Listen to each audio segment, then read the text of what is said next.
Hey guys, I'm going to try and film this one last time.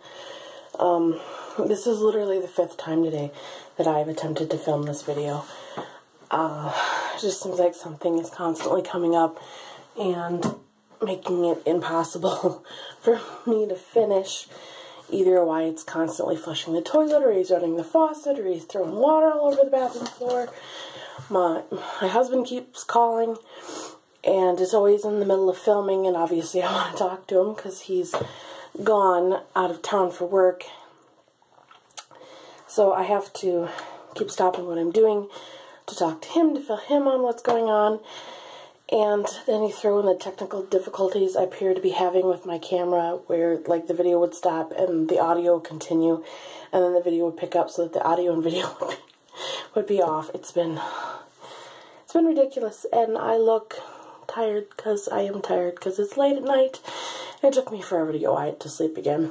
So anyway, I just want to give you what is now going to be a quick update because I am so tired of filming this story and having it get screwed up. And I'm going to try and make this as quick and short and straight to the point as possible. But I just wanted to let you know what was going on, doctor's appointments and testing, and I know what led up to all of this.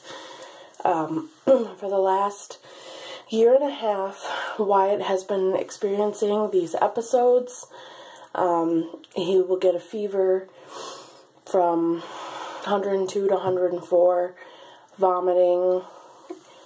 His throat will get swollen and looks red and gross. You would swear he has strep throat, but all strep cultures keep coming back negative.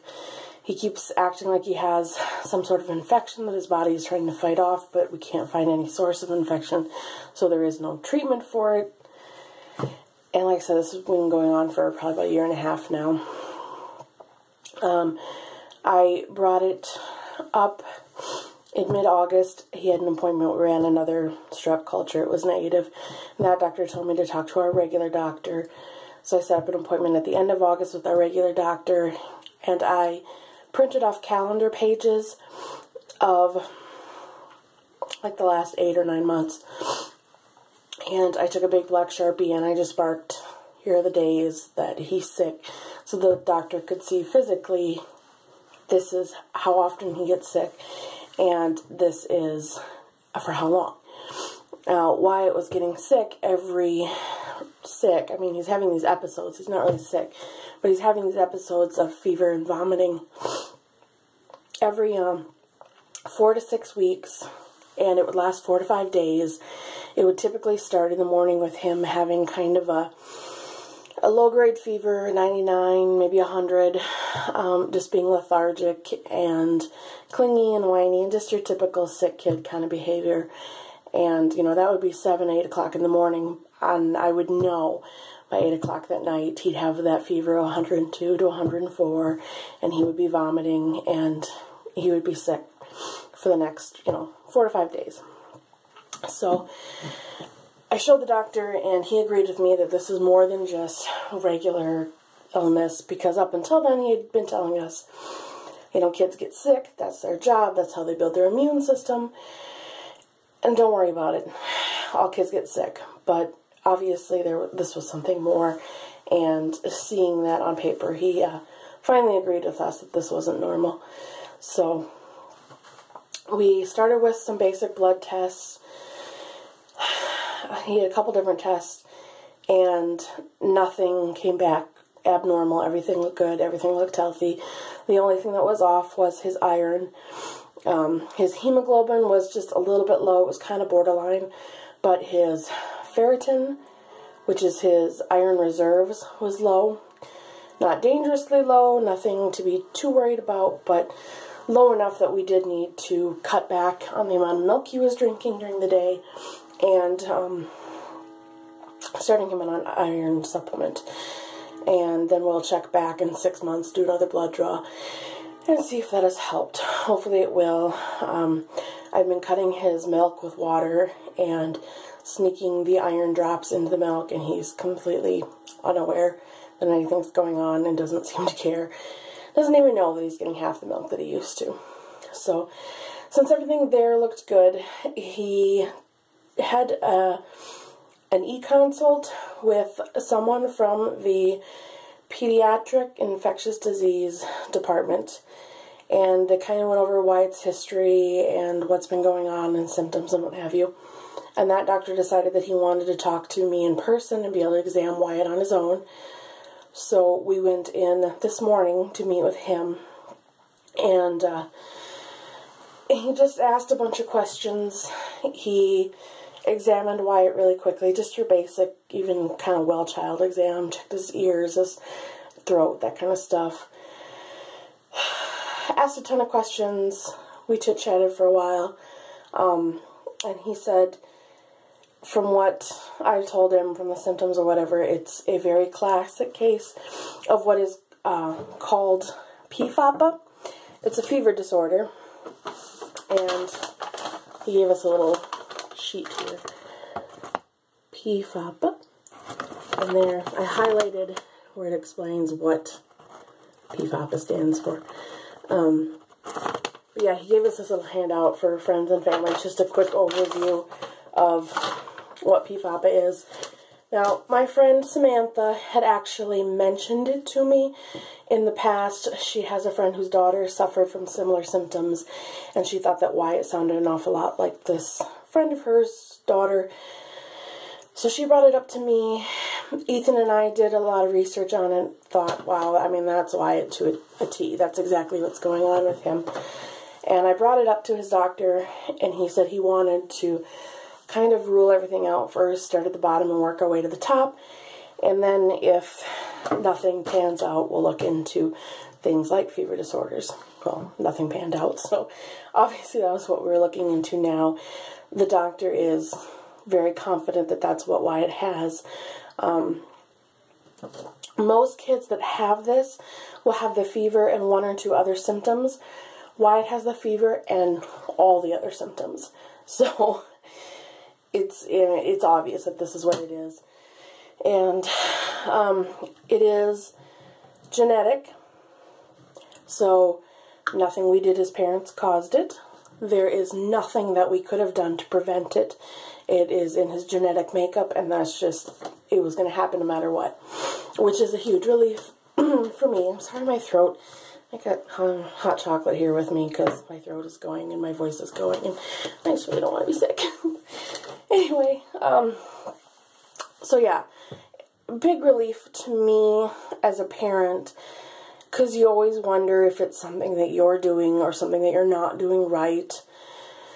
And, you know, people give you a whole list of things that could be a reason, and you worry that it's something you're doing. And it's nice to know that it's not anything we did wrong. It's not anything we didn't do for him, you know. It's just the way he is, and nothing we can do about it.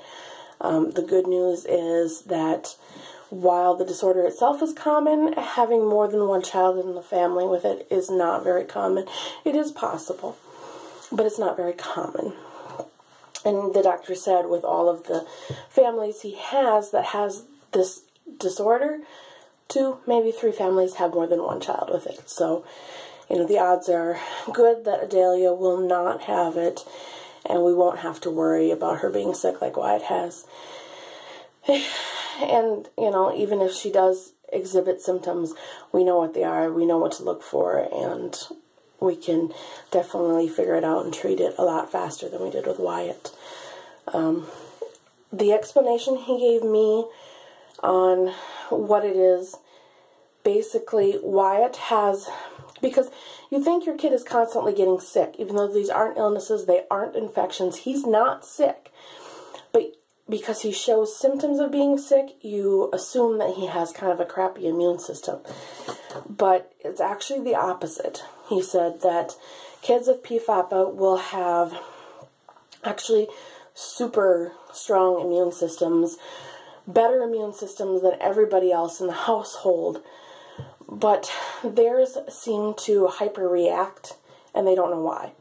They have no idea what causes it. They don't know why this happens. But they will see on a schedule, which for Wyatt is every 4 to 6 weeks, the immune system goes into hyperdrive, and it starts attacking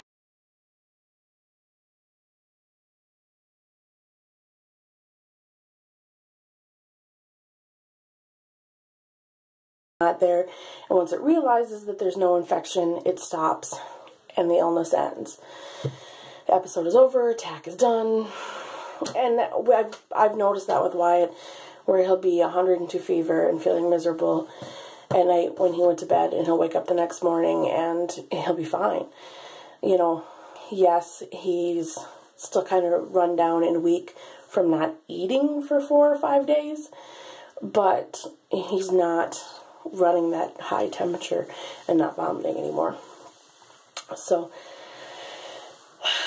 we have noticed that outside of these episodes, Wyatt doesn't get sick.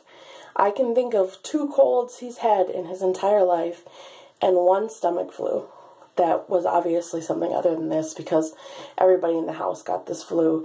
In fact, it actually went around town. Pretty much everybody in town had the flu, and he just happened to get it too. But other than that, I mean, that's maybe 3 illnesses in 2.5 years. So he's very, very healthy if we subtract these episodes from his track record. He's almost never sick. So, again, that fits into this disorder and just makes it more obvious that that's what he has. So, treatment. Now that we know what it is and we have a diagnosis and we know that it's not something horribly major, I mean, it's never going to turn into anything worse. He said we don't have to worry about it becoming cancer or something scary like that somewhere down the road. He will, in fact, outgrow it at some point.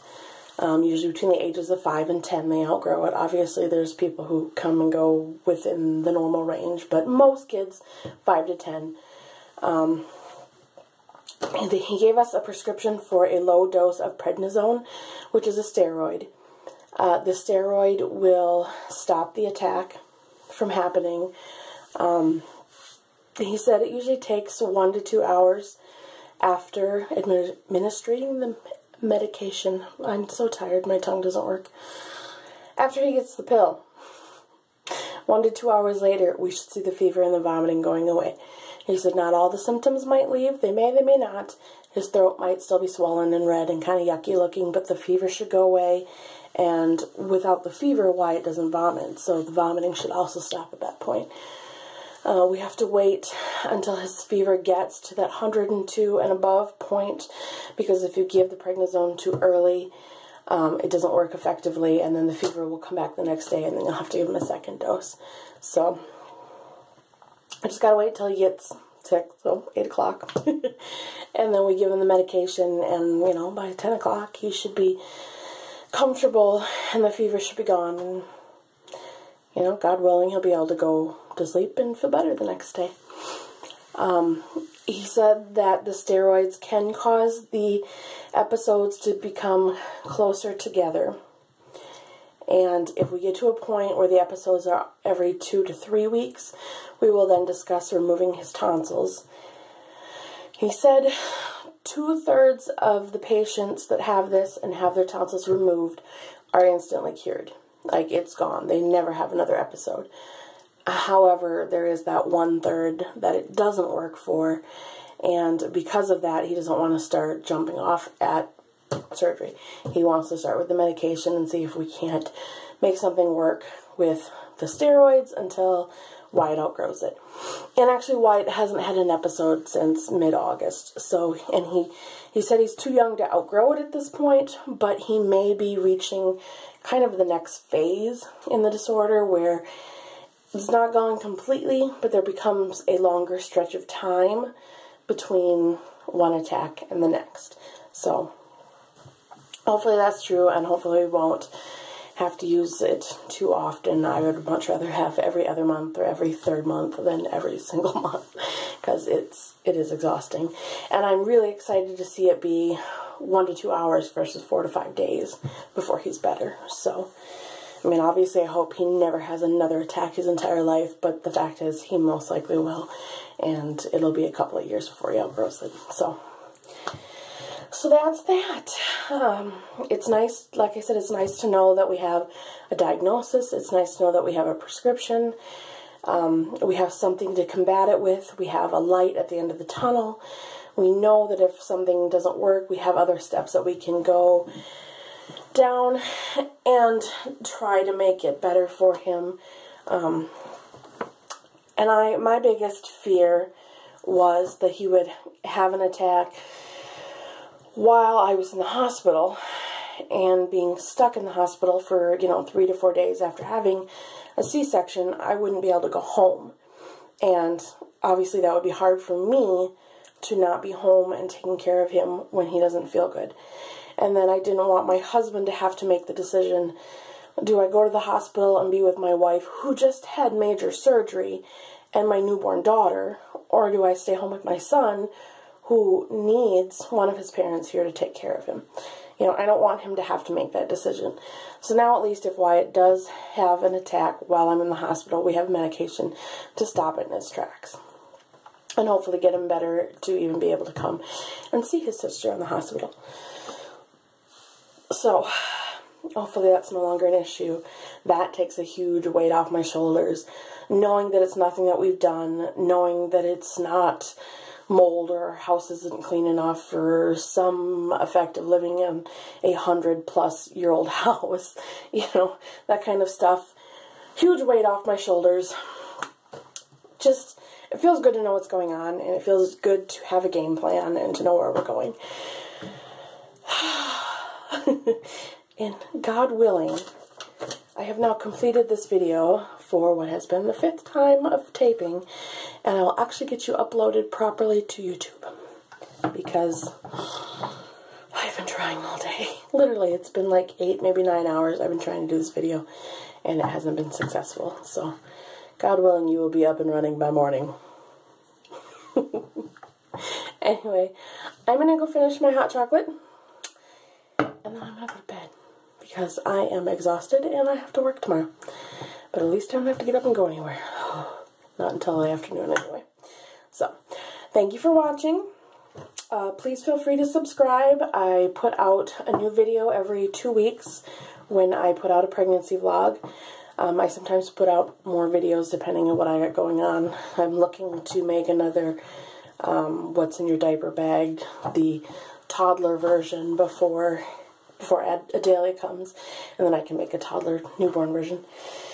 I was going to tape that today. Obviously, that did not happen.